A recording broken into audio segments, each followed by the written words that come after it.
Khamzat Chimaev grinding alongside Aaron Pico, the featherweight phenom, gearing up for his UFC debut. Chimaev's preparing to face Dricus du Plessis for the middleweight strap at UFC 319, a fight with implications way beyond gold. Meanwhile, Pico is looking to silence the doubters in his first UFC walk against Lerone Murphy. Come on, guys. That's it. Excellent, excellent. 50 seconds left. Come on. Try it. Come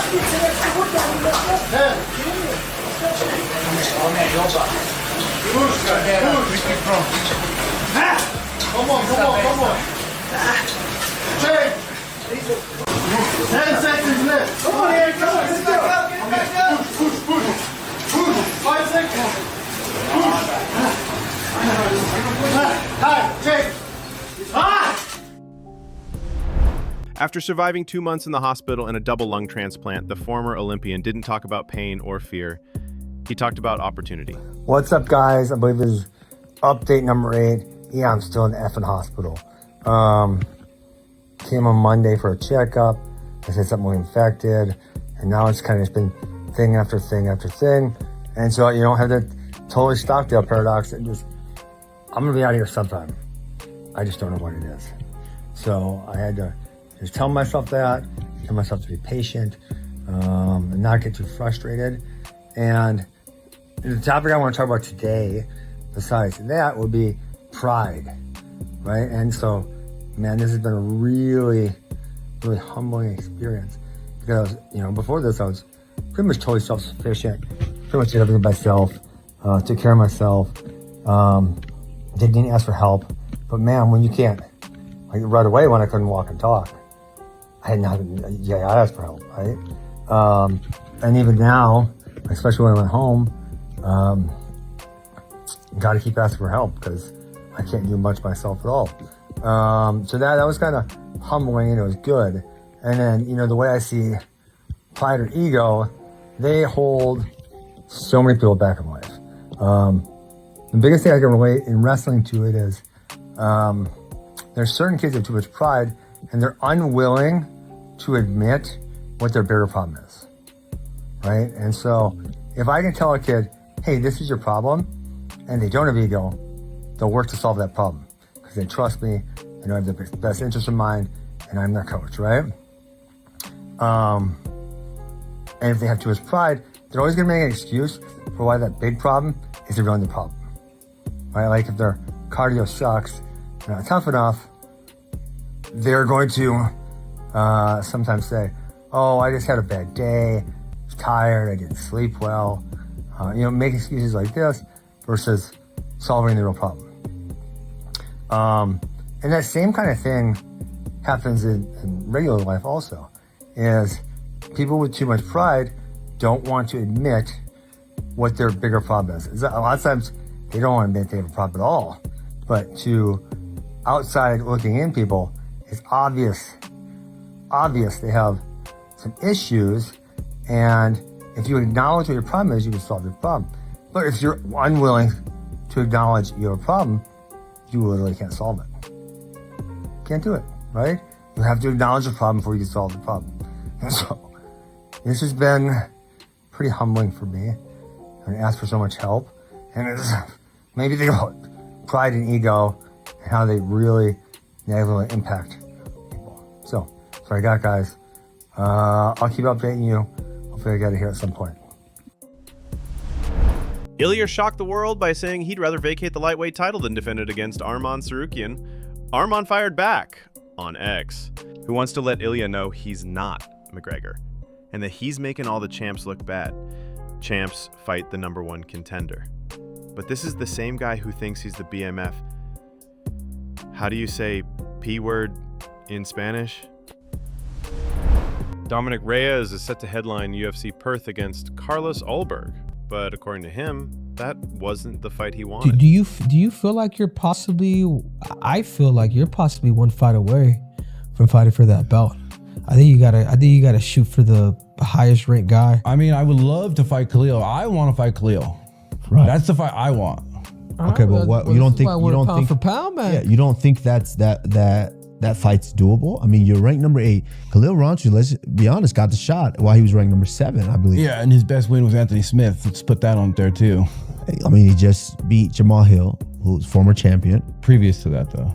Right. That's how he got the title off knocking out Anthony Smith.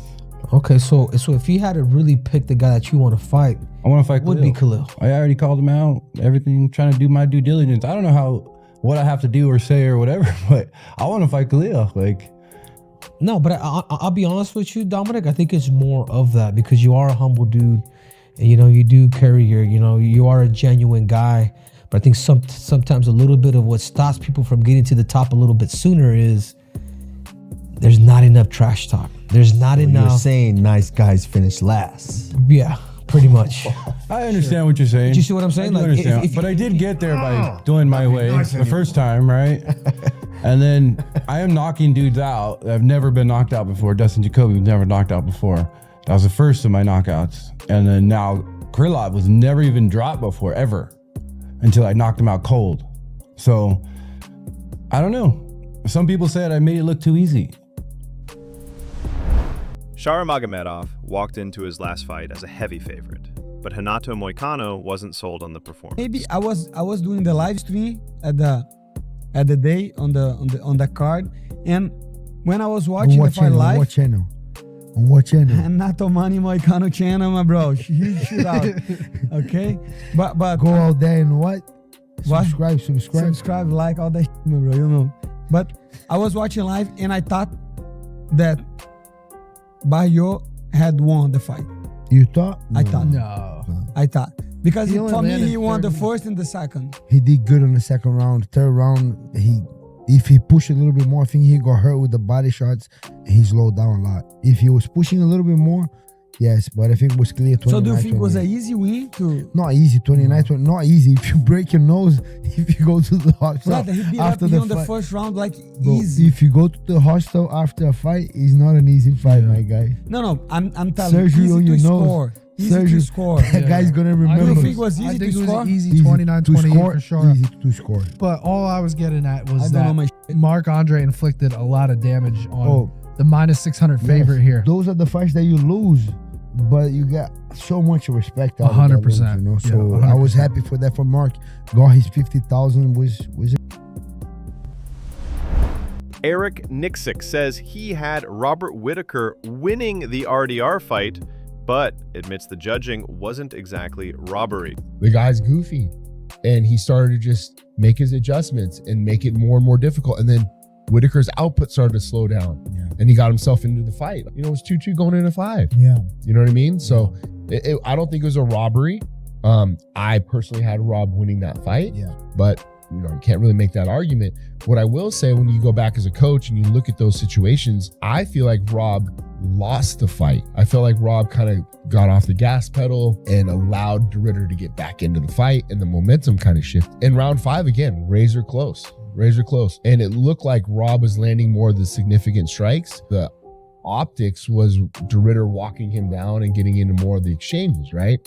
So I don't know what warrants that in the judges' eyes. I tend to agree with more of like when I see Mike Bell's scorecard, I'm usually on the same page as Mike Bell, and he had Rob winning that fight. Arman Tsarukyan said he doesn't need to fight. His family's already wealthy. In a podcast appearance, Arman opened Billions is not enough. Billions is enough. I heard that your family and that your family's money comes a bit from construction, or did you guys just build entire cities? No, my father just in construction, and he does like nothing like people think like he's a billionaire. Okay, he just invests well. Yeah, he's just a smart, hard worker. Maybe if I was a billionaire, maybe I wouldn't fight. Did he grapple or anything? Did he wrestle? No, he grew up in the village, and he had the dream always to wrestle or to have a kids, and they could go to the different sport and wrestle. Max Holloway has devastating news for fans. Max said, "My right hand still hurts. If you have hopes of me fighting before the end of the year, probably not going to happen. I see a specialist sometime this week. Things are not too up of me fighting one more time this year." Daniel Cormier nearly died from his own cooking. DC ended up in the ER after eating a chicken dish he made with a new marinade. I ended up in the hospital the other day, Chip. Oh, I was in the 2 hours, so I think it was this new marinade I made with my kids' chicken. Bro, I had an allergic reaction. Benadryl didn't work, so I started scratching. I had hives all the way up my body from my legs to my neck. My nose and everything started swelling. I had to go to the hospital to get done. It was bad, Chael. I've got like scratches all over my body from just itching. Jon Jones declines fight against Fedor. You know that card in White House? Yeah? Are you a participant? Are you doing I'd like to be. I'm working towards it. Listen to this. If that's not happening, I've got an alternative for you. Red Square. Would you like it to happen in the Red Square? I'm contractually obligated to the UFC for various. Okay. Now, listen. If we agree with Dana White, listen, we will bring you to the Red Square. That's an alternative to you. Right. White House card, obviously. Nice. Dana, I'll speak to you, my friend. And we get someone like Fedor Emelianenko. 2 boxers. 2 old. No one wants to see Fedor and I fight. I don't want to fight Fedor. I absolutely love Fedor. He's been one of my big idols for a very long time. Are you the kind of guy, if you love the guy, you don't want to fight him? Yeah, it was the same thing with Anderson Silva, you know. These guys inspired me in my youth. That'll never change. This man is a very, very nice guy. True legend, true fighter, and very good human being. Brother, thank you. Oh, Chara, show.